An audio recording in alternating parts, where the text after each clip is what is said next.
सबको जैमसी की Sunday school पाठ 20 इब्राहिम एक योद्धा। पिछले पाठ में हम नूह के विषय में अध्ययन कर चुके हैं जो आदम की 10वीं पीढ़ी में था। अब हम एक और महापुरुष के विषय में सीखेंगे जो नूह की वंशावली में 10वीं पीढ़ी में था। उसका नाम इब्राहिम था। जब नूह की मृत्यु हुई तब वह करीब 60 वर्ष का था। वह भी बड़ा सौभाग्यशाली था कि उसने नूह जैसे पूर्वजों को देख पाया। इसकी पीढ़ी में भी लोग अधर्मी और दुष्ट बन गए थे, लेकिन अब परमेश्वर उन दोनों को नाश नहीं करना चाहता था, बल्कि इसके विपरीत उसने दुष्टों की पीढ़ी में से इब्राहिम को अलग कर लिया, क्योंकि परमेश्वर ने उससे कहा था कि वह कनान चला जाए और जाकर वहीं बस जाए। इब्राहिम बड़ा धनी था। उसके पास भारी संख्या में भेड़ बकरियां, गाय बैल, ऊंट गधे और साथ ही सोना चांदी बहुतायत से था। इतना होने पर भी वह तंबुओं में रहा करता था, एक स्थान से दूसरे स्थान पर भ्रमण करता रहता था। अंत में वह हब्रोन में डेरा डाल देता है और वहां एक वेदी बनाता है। इब्राहिम के साथ उसका भतीजा लूत भी कनान देश में आ पहुंचा था, पर वह सदोम नामक स्थान में बस गया था। सदोम एक उपजाऊ भूमि थी, किंतु वहां के निवासी दुष्ट थे। लूत ने वेदी ना बनाई और ना ही कभी परमेश्वर की उपासना की। परमेश्वर सदोम निवासियों से अप्रसन्न था। एक बार पड़ोसी देशों के 4 राजाओं ने सदोम पर आक्रमण किया। वह भोजन वस्तुओं सहित सभी कुछ लूट कर ले गए।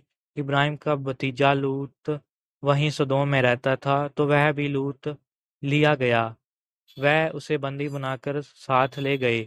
इब्राहिम एक शूरवीर था। उसके साथ 318 निपुण योद्धा रहा करते थे, जो शत्रु सेना के दांत खट्टे कर देने की सामर्थ रखते थे। जब इब्राहिम ने सुना कि 4 राजाओं ने सदोम पर हमला किया है और लूत को बंदी बनाकर ले गए हैं, तो उसने उन निपुण योद्धाओं को अपने तंबू में बुलाया।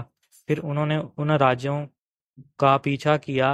रात्रि समय उन्होंने शत्रुओं पर आक्रमण किया और उन्हें हरा दिया। जो कुछ वह चारों राजा लूट कर ले गए थे, वह सब इब्राहिम ने वापस वसूल कर लिया। जितने स्त्री पुरुष बंदी बनाकर ले जाए गए थे, सबको स्वतंत्र करा लिया गया। लूत भी अपने धन संपत्ति सहित छुड़ा लिया गया।